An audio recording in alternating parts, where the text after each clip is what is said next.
فاسألوا أهل الذكر إن كنتم لا تعلمون۔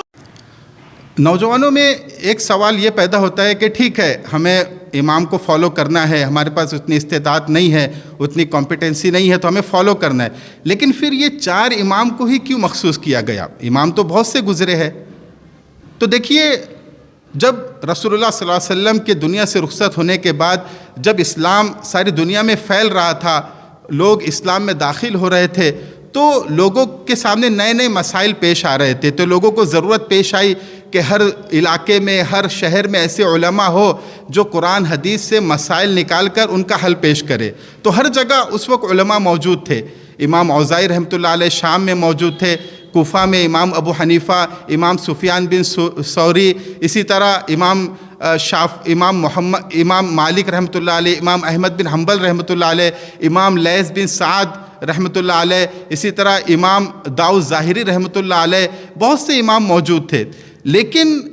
یہ جب امام موجود تھے تو یہ اپنے دور میں قرآن حدیث سے مسائل نکال کر لوگوں کو بتا دیا کرتے تھے، لیکن اللہ کا کرنا ایسا ہوا، میری اس بات پر غور کیجئے گا کہ اللہ کا کرنا ایسا ہوا کہ جب یہ امام دنیا سے رخصت ہونے لگے تو ان کے ساتھ ساتھ ان کے جو فتاوی تھے وہ بھی دنیا سے ختم ہو گئے، لیکن یہ جو 4 امام تھے، امام ابو حنیفہ، امام شافعی، امام مالک، امام احمد بن حنبل، ان کو اللہ رب العزت نے ایسے ہونہار اور جینیس شاگرد عطا کیے تھے کہ ان شاگردوں نے ان اماموں کے فتاوی کو، ان کی رائے کو کتابی شکل میں جمع کیا۔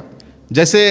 امام ابو حنیفہ کو اللہ نے امام ابو یوسف اور امام محمد جیسے جینیس شاگرد عطا کیے، تو انہوں نے کیا کیا؟ امام ابو حنیفہ کی تمام آراء کو، ان کے فتاوی کو، تمام چیزوں کو کتابی شکل میں جمع کیا، اور خود بھی اس پہ ریسرچ کر کے، خود بھی دوبارہ اس پہ تحقیق کر کے اس کو ایک آرگنائز انداز میں ہمارے سامنے پیش کیا۔ تو یہ جو 4 امام ہیں، انہی کے فتاوی ان کے شاگردوں نے محفوظ کیے۔ ان کے علاوہ جتنے بھی امام تھے، امام اوزاعی، امام سفیان ثوری، اور بھی جتنے بھی امام تھے، ان کے جو فتاوی تھے وہ ختم ہو گئے، وہ محفوظ نہیں ہو سکے، اکا دکا محفوظ ہوئے، لیکن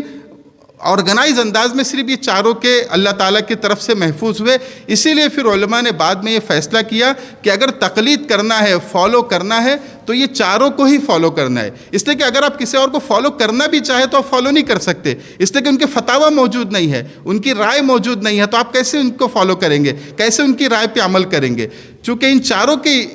فتاوی آرگنائز انداز میں اور ایک آتھینٹک انداز میں اور سسٹمیٹک انداز میں کتابی شکل میں موجود ہے، ہر انسان آسانی سے اس کے اوپر عمل کر سکتا ہے۔ اسی لیے علماء نے یہ فیصلہ کیا کہ اگر کسی کو فالو کرنا ہے تو یہ 4 اماموں میں سے ہی کسی ایک کو فالو کرنا ہے۔